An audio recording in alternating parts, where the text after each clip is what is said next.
Welcome to Barbara's Bulletin, the podcast where we bring you the latest news and updates from around the world. We have a lot of exciting stories to share with you, but first, let's dive into our top story. The trade war between the United States and Canada has taken a dramatic turn, with the U.S. imposing 50% tariffs on certain Canadian goods.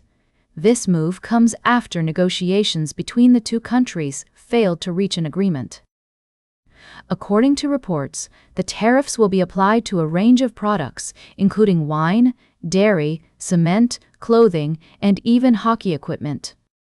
The Canadian government has vowed to retaliate, with Prime Minister Mark Carney stating that Canada will match the U.S. tariffs dollar for dollar.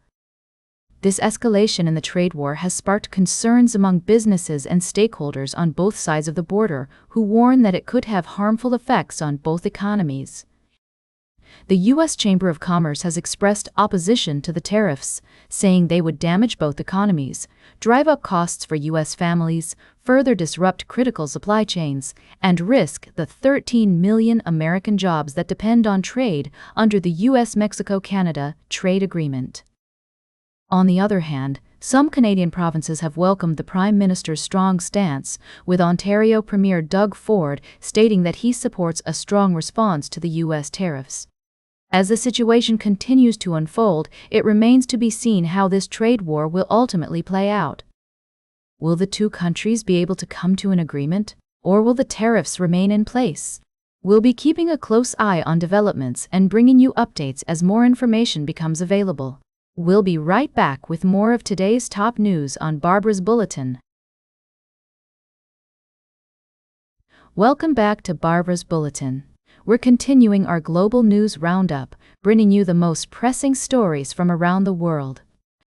The World Health Organization has warned that this epidemic could surpass the deadliest on record, which occurred between 2014 and 2016 and caused over 11,000 deaths across West Africa.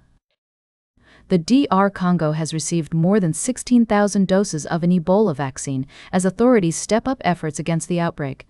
More than 2,500 people have already died, and health officials are working tirelessly to contain the spread of the disease. The situation on the ground is complex, with many challenges hindering the response efforts. In related news, Belgium is confronting its colonial past, particularly the dark chapter of exhibiting Congolese people in a human zoo in Antwerp in 1894. A monument to the victims has been unveiled, serving as a reminder of the country's history and its impact on the present. We'll continue to monitor the situation in the DR Congo and provide updates as more information becomes available. It's essential to stay informed about global health crises and their far-reaching consequences. In other news, Ukraine is dealing with the aftermath of Russian strikes, which have killed and wounded many people. The conflict continues to escalate, causing concern for regional stability. Welcome back to Barbara's Bulletin. As we wrap up today's show, I'd like to bring you a significant update on the world of social media and online privacy.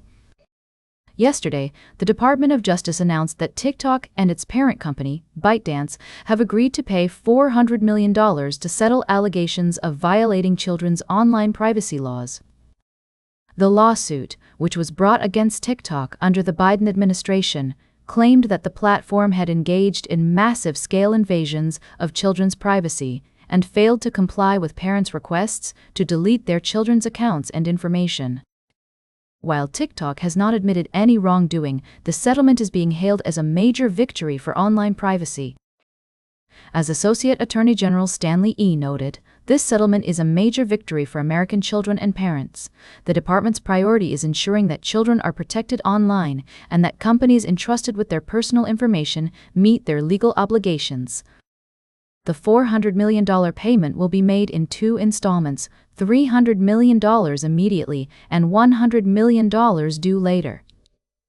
This development comes as a significant milestone in the ongoing debate about online privacy, particularly when it comes to children. As social media platforms continue to play an increasingly prominent role in our lives, it's essential that we hold them accountable for protecting our personal information and adhering to strict standards of transparency and accountability. As we consider this settlement, it's also worth noting that TikTok has undergone significant changes to its ownership, management, compliance functions, and privacy practices. The company has faced intense scrutiny in recent years, including threats of being banned under the Protecting Americans from Foreign Adversary-Controlled Applications Act. While some may argue that the $400 million settlement is a small price to pay for a company generating billions of dollars in advertising revenue each year, it's clear that this agreement marks an important step forward in the ongoing effort to protect online privacy and ensure that social media platforms prioritize the well-being and safety of their users. That's all for today's Barbara's Bulletin. Remember to like, share, and subscribe, and until next time, stay engaged.